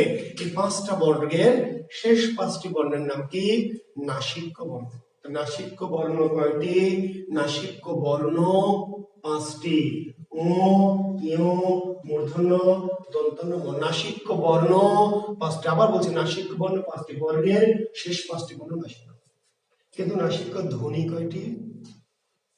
নাসিক্য ধ্বনি তিনটি। এখন অনেকে বোঝে না বলে নানান বইয়ে কনফিউজড হয়, কে কি পড়ায়। স্যার এক জায়গায় দেখি উত্তর নাসিক্য তিনটি, এক জায়গায় দেখি পাঁচটি। কোনটা ঠিক ভাই? দুটোই ঠিক, কিন্তু প্রশ্ন হচ্ছে দুই রকম।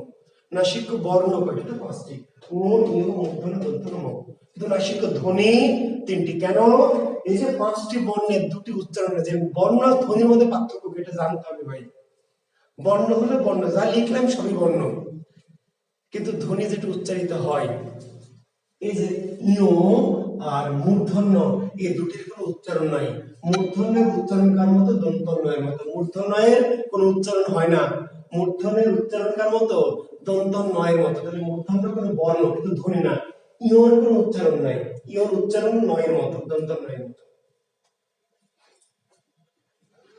যেমন আমরা ধরেন যখন এটা লিখছি, উচ্চারণটা কাঞ্চা, উচ্চারণ কি? কামচা শোনা, কামচা বা কাঞ্চন বা সঞ্চয়, অর্থাৎ ইয়র উচ্চারণ এবং মূর্ধন্যের এই দুটির কোনো উচ্চারণ হয় না, এই দুটি বর্ণের উচ্চারণ হয় কারণ তো দন্তন্যের মতো। নাসিক্য বর্ণ আমরা 5টি, নাসিক্য বর্ণ কয়টি? 5টি, কিন্তু নাসিক্য ধ্বনি হচ্ছে 3টি, ও দন্তন্য ম, এই দুটি বর্ণের উচ্চারণ দন্তন্য নয়ের মতো। জি,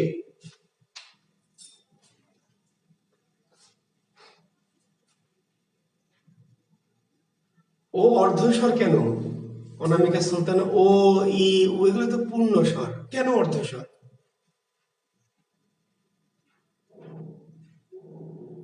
তাহলে পূর্ণ স্বর কয়টা? রস্বই অর্ধস্বর কেমনে হবে? রস্বই অর্ধস্বর না।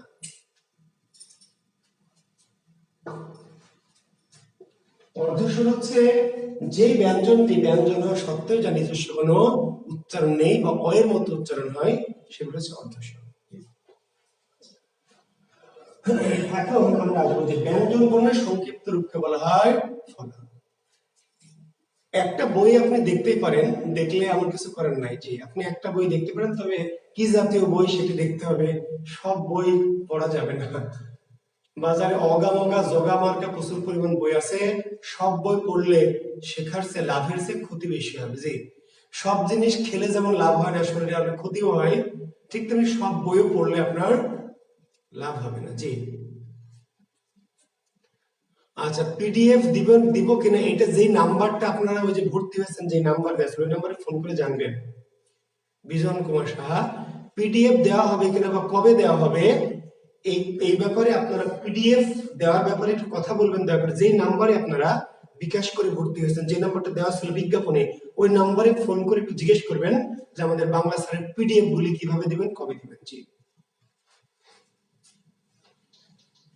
আচ্ছা, ব্যঞ্জন বর্ণের সংক্ষিপ্ত রূপকে বলা হয় ফলা। আমরা গতদিন বলেছিলাম যে স্বরবর্ণের সংক্ষিপ্ত রূপকে বলা হয় কার, মনে আছে?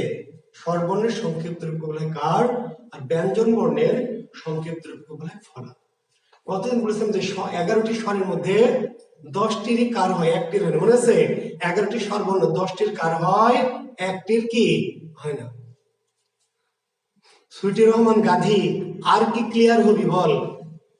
সুইটি রহমান গাধী, নাসিক্য ধ্বনিটা সম্পর্কে আরেকটু ক্লিয়ার হতেছে, আর কি ক্লিয়ার হবি রে গাধী? আর কত ক্লিয়ার করাবো রে গাধা? এই যে বোঝালাম রে গাধা, এই বর্ণ হলো 5টা। বর্ণ মানে যা লিখি সবই বর্ণ, বর্ণ যা লিখলাম, নাসিক্য মানে যে ও, ইয়, মূর্ধন্য, দন্তন্য, হয় 5টা নাসিক্য বর্ণ। আর বর্ণের উচ্চারিত রূপটি গাধী ধ্বনি। এই 5টি বর্ণের মধ্যে গাধী, সুইটি রহমান গাধী, এই যে ইয় আর মূর্ধন্য, এই দুটির কোনো উচ্চারণ হয় না। দুটির উচ্চারণ হয় না, তো যখন আমরা লিখি তখন কিন্তু উচ্চারণ করবো না।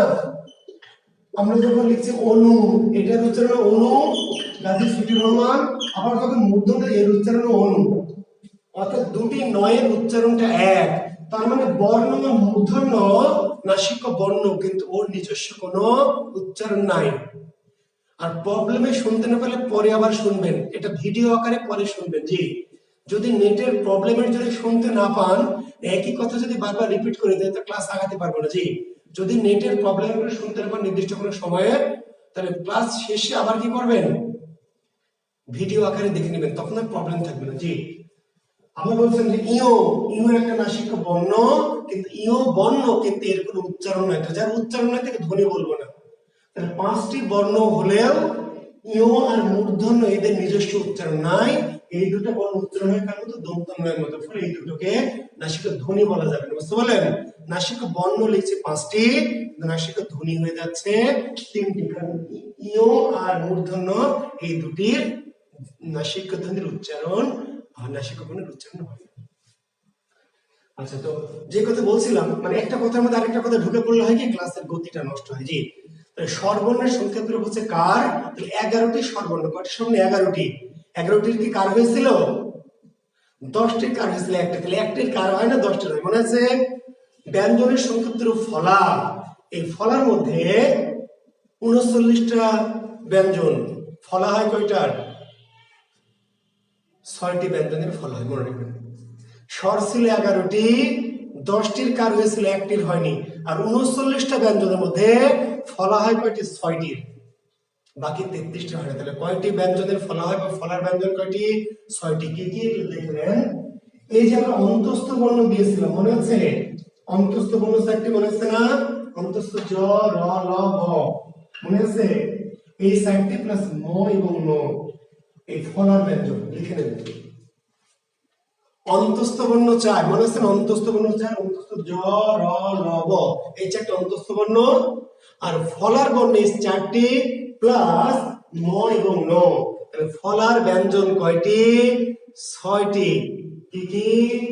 জফলা, রফলা, লফলা, বফলা, মফলা, নফলা। জি, জ, র, ল, ব, ন। জফলা, রফলা, লফলা, বফলা, মফলা এবং নফলা। ফলার ব্যঞ্জন কয়টি? 6টি। কয়টি ব্যঞ্জনের ফলা হয়?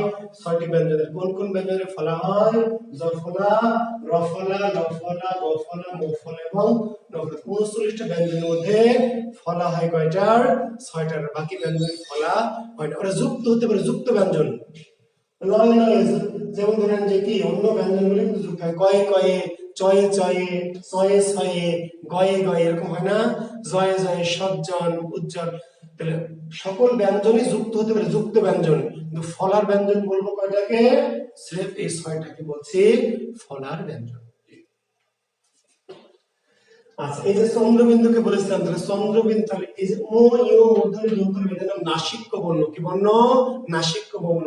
আর চন্দ্রবিন্দু বর্ণটির নাম হচ্ছে আনুনাসিক। লিখে নেন, কি বর্ণ? আনুনাসিক। আনুনাসিক বর্ণ। চন্দ্রবিন্দু এই বর্ণটির নাম কি? আনুনাসিক।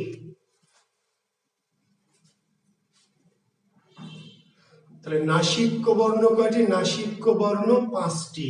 নাসিক্য ধ্বনি কয়টি? 3টি। আনুনাসিক বর্ণ কয়টি? আনুনাসিক বর্ণ 1টি। চন্দ্রবিন্দু আনুনাসিক, বা কোন বইয়ে লেখা আছে সানুনাসিক। নিচে দেখতে পাবেন আনুনাসিক বা কি সানুনাসিক। আনুনাসিক বা সানুনাসিক। যে আনুনাসিক বা সানুনাসিক মানে কি? মানে হলো যে নিজে নাসিক্য নয় কিন্তু অন্যকে নাসিক্য বানায়। নিজে নাসিক্য নয় কিন্তু অন্যকে নাসিক্য বানায়। মানে কি? মানে হলো চন্দ্রবিন্দু কি নাসিক্য? না, নাসিক্য হলে আমরা বলতাম নাসিক্য বর্ণ 6টা। কি বলেছি? নাসিক্য বর্ণ ম পর্যন্ত, ময় মধ্যে 5টি। চন্দ্রবিন্দু আনুনাসিক মানে নিজে নাসিক্য নয় কিন্তু অন্যকে নাসিক্য বলে। জি, এবার তাকান, এদিকে তাকান। অনিমা শান্তা, এদিকে খেয়াল করেন। ক, ক কি নাসিক্য? ক বর্ণটা কি নাসিক্য? না। তোমাকে আমি কি কথা দিলাম? তোমাকে আমি কথা দিলাম নাকি? কথা দিলাম। তোমাকে আমি কথা দিলাম, কত নাসিক্য না। কিন্তু এই যে এবার কি তোমাকে আমি কে কথা দিব। তোমাকে আমি কথা দিলাম যে আসছে শীতে কি করব? কথা দিব, কথা। তাহলে এইবার চন্দ্রবিন্দুর কিন্তু কোনো উচ্চারণ নাই, পরাশ্রয়ী উচ্চারণ হয়েছে কয়ের, কিন্তু কয়ের জন্য নাসিক্য। তাহলে ক কি নাসিক্য? নাসিক্য না, কিন্তু এখন নাসিক্য হয়ে গেছে। স কি নাসিক্য? স, আমাকে কাপ চা দাও, চা, আমি কাপ চা খাবো না, চা না, চা, চা। কিন্তু এবার কি চাঁদ মামা, চাঁদ মামা, চাঁদ। সনাসিক্য নয় কিন্তু নাসিক্য হয়ে গেল। তার মানে যত অনাসিক্য বর্ণ আছে, যত অনাসিক্য, চন্দ্রবিন্দু এমন একটা মাল, যে এমন একটা ভূত, যার ঘাড়ে চাপে সে নাসিক্য হয়ে যায়। চন্দ্রবিন্দু নিজে নাসিক্য নয় কিন্তু চন্দ্রবিন্দু এমন একটা মাল যে কোনো ব্যঞ্জনের ঘাড়ে চললেই কি ভূতের মতো তাকে কি করবে? নাসিক্য বানাই দিবে। চন্দ্রবিন্দু উঠলেই তখন খাও না, কি বলতে হবে? খাও। হাও মাও কি খাও। মানুষের গন্ধ পাও, পাও কেন? পাও কেন? খাও কেন? ভূতে ধরেছে তাই। তো চন্দ্রবিন্দু এমন একটা বর্ণ যে কোনো অনাসিক্যকে কি করে? নাসিক্য বানায়। এই জন্য এর নাম হচ্ছে আনুনাসিক বা সানুনাসিক। আর এই যে দেখেন আমাদের আরেকটা লাস্ট শেষ ক্লাস, আমাদের আর 2 মিনিট। এই যে ব্যঞ্জনগুলির মাঝে কিছু বর্ণ আছে ঘোষ, মানে দুধ বিক্রি করে। কিছু বর্ণ কি ঘোষ, দুধ বিক্রি করে, আর কিছু বর্ণ আমার মতো মাস্টারি করে কিংবা জাহাঙ্গীর এর মতো অফিসিয়াল চাকরি করে, জি, বা ডাক্তারি করে। এই ব্যঞ্জনগুলোর মাঝে কিছু আছে ঘোষ আর কিছু অঘোষ। জি, ঘোষ বোঝেন তো, যারা দুধ বিক্রি করে, দই বিক্রি করে। খণ্ডত্ব কি বর্ণ? খণ্ডত্ব বর্ণ কোহিনূর, তয়ের অর্ধেক কোহিনূর। আধা ঘন্টা ধরে বুঝালাম যে খণ্ডত্ব তয়ের হাফ প্লেট। জি, আপনি ফুল প্লেট খাবেন, আমি হাফ প্লেট খাবো, কিন্তু দুজন খিচুড়ি খাবো। ত খণ্ডত্বটা তয়েরই একটা কি রূপভেদ বা অর্ধেক। খণ্ড ত, জি, তয়ের খণ্ড, এটা কি স্যার? এটা তয়ের কি খণ্ড বা অর্ধেক। তাহলে এই বর্ণগুলির মাঝে বললাম যে কিছু আছে ঘোষ, কিছু আছে অঘোষ। জি, কিছু আছে অল্প প্রাণ, কিছু আছে মহাপ্রাণ। খুবই সিম্পল। দেখেন, বর্গের প্রথম দুটি বর্ণ কি অঘোষ, বর্গের প্রথম দুটি বর্ণ অঘোষ, পিছনের বর্ণগুলি ঘোষ। প্রতিটা বর্গে 5টি করে বর্ণ না ভাই? প্রতিটা বর্গে 5টি করে বর্ণ। তাহলে এটা হলো 1, এটা 2, এটা 3, এটা 4, এটা 5। একইভাবে জ ছ জ ঝ ঞ ট প্রত্যেকটা বর্গে 5টি করে বর্ণ। তাহলে প্রথম দুটি বর্ণ, বর্গের প্রথম দুটি বর্ণ কি অঘোষ, আর পিছনের বর্ণগুলি ঘোষ। তাহলে পরীক্ষা আসবে ট কি ট, ঘোষ না অঘোষ? কোথায় আছে দেখেন, সামনে আছে। বর্গের 1 আর 2 এর মধ্যে যদি থাকে তাহলে অঘোষ, আর যদি 1 2 এর পরে চলে যায় সামনে গণ্যমান্য যারা, তারা অঘোষ। যারা সামনে বসেছে এরা কি গণ্যমান্য। 1 আর 2 রোল কাদের? তারা ভালো ছাত্র, গণ্যমান্য। আর পিছনের রোল কারা? যারা জঘন্য। জি, সামনে বসে কারা, সামনে থেকে কারা, 1 2 রোল হয় কাদের? যারা গণ্যমান্য, অঘোষ। জি, মাস্টার, ডাক্তার, ইঞ্জিনিয়ার। আর যে বেটা ওই অগামগা জগা, সে কি ঘোষ, পিছনে থাকে, পিছনে বসে, রোল পিছনে।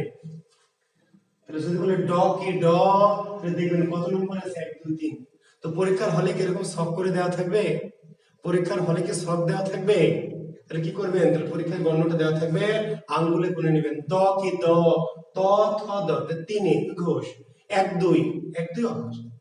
ভ কি প ফ ব ভ 4 ঘোষ। চ কি চ, শুরুতে অঘোষ। প কি শুরুতে অঘোষ। ঝ কি চ ছ ঝ, পিছনে 1 2 হলো অঘোষ, আর পিছনে চলে গেলে ঘোষ। আবার অল্প প্রাণ মহাপ্রাণ, একটা পরপর অল্প প্রাণ মহাপ্রাণ। তাহলে প্রথম একটা কি অল্প, বেজোড় গুলি অল্প, লিখে নেন। বর্গের বেজোড় ইজ ইকুয়াল টু অল্প, আর জোড় ইজ ইকুয়াল টু মহা। এটুকু বর্গের বেজোড় ইজ ইকুয়াল টু অল্প, বর্গের বেজোড় ইজ ইকুয়াল টু অল্প, বেজোড় ইজ ইকুয়াল টু অল্প, আর জোড় ইজ ইকুয়াল টু মহা।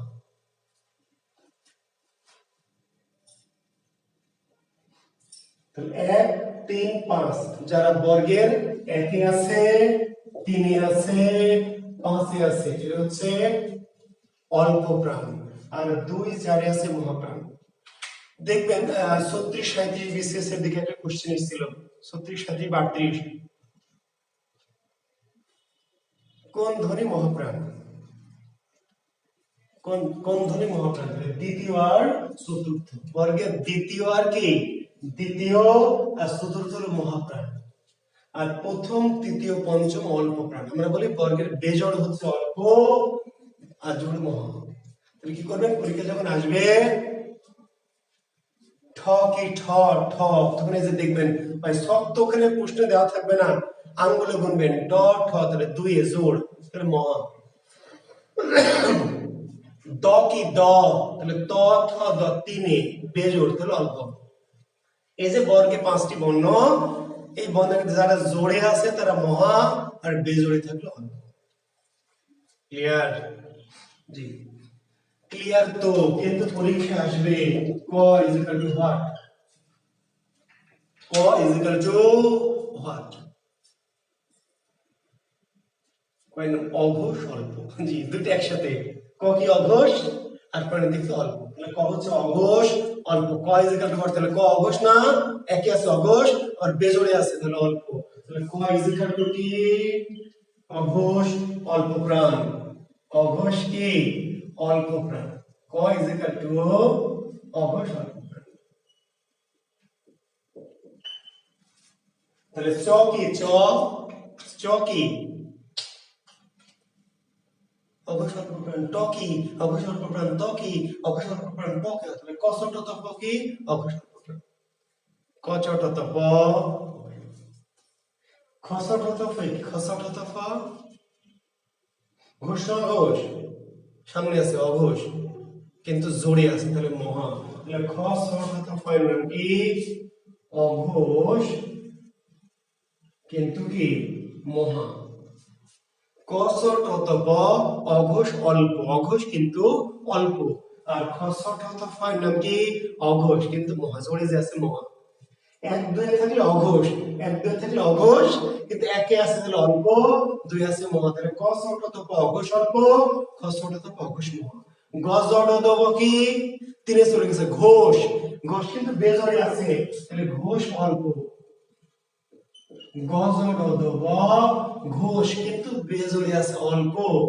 আর ঘ জড় দেব কি, ঘোষ মহা, ঘোষ মহা। জি, তাহলে প্রথম দুইটা অঘোষ, অঘোষ অল্প, অঘোষ মহা। ভালো করে বুঝলেন, প্রথম এক দুই অঘোষ কিন্তু অঘোষ অল্প আর অঘোষ কি মহা।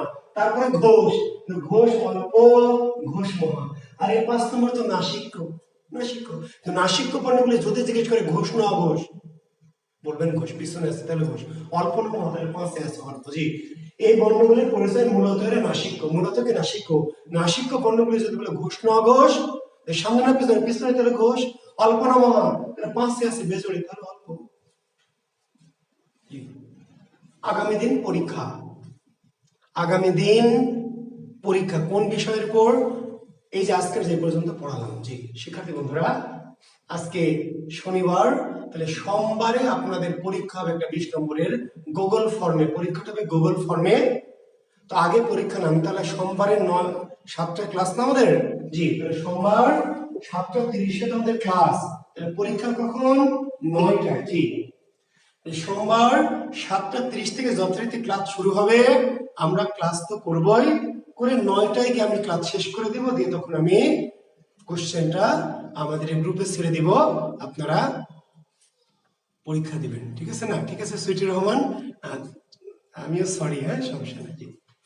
মানে একটা আলোচনার মধ্যে ঢুকে গেলে আবার পিছনে ব্যাক করলে হয় কি, ক্লাসের ওই গতিটা নষ্ট হয়। হ্যাঁ হ্যাঁ, মানে আর আমি তো আলোচনা আগে করলাম, তার মানে আমি ভাবছি আপনি শোনেননি।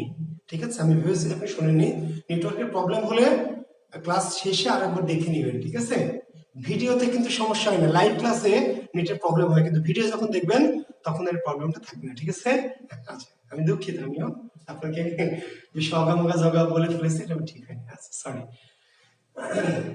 তাহলে গুগল ফর্মে পরীক্ষা হবে, আপনারা জানেন যে প্রশ্ন আসবে, আপনারা বুঝতে পারবেন। প্রশ্ন এলে আপনারা হয়তো উপরে ফর্মালিটিস, নাম, তারপর বিশ্ববিদ্যালয়, মোবাইল নাম্বার, এগুলো ফর্মালিটিস 2-3টা থাকবে।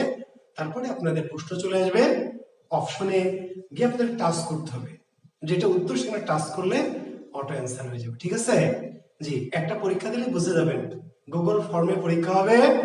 অপশন কি করতে হবে, 4টা অপশন দেবে, যেটা সঠিক সেখানে টাচ করবেন, তাহলে সেটা উত্তর অটো নিয়ে নেবে, শেষে গিয়ে সাবমিট করে দেবেন। ঠিক আছে, অনেকে হয়তো দিয়েছেন, অভিজ্ঞতা আছে নিশ্চয়ই। তো ঠিক আছে, আগামী দিন তাহলে সোমবার 7:30 আমাদের যথারীতি আবার ক্লাস, এবং 9টায় গিয়ে আমাদের পরীক্ষা। তো সে পর্যন্ত ভালো থাকবেন। ঠিক আছে, আর পিডিএফ যে নোটগুলি দেওয়ার কথা ছিল, এই ব্যাপারে আপনারা দয়া করে ওই যে আমাদের যে বিজ্ঞাপনে যে নাম্বারটা ছিল সেই নাম্বারে একটু কথা বলবেন। আজকের ক্লাসের উপর না রে গাধা, রীতা মল্লিক, আজকের ক্লাসের উপর না গাধি, এই যে 2-3 দিন যে যত ক্লাস নিলাম, শুধু আজকের ক্লাস না, হ্যাঁ আজকে পর্যন্ত, আজকে পর্যন্ত, হ্যাঁ আগামী সোমবার যে ক্লাস হবে কোন পর্যন্ত, আজকে পর্যন্ত যতটুকু নিলাম, পিছনের ক্লাস থেকে শুরু করে আজকে পর্যন্ত। তো ধন্যবাদ, ভালো থেকো সবাই, শুভকামনা, আল্লাহ হাফেজ।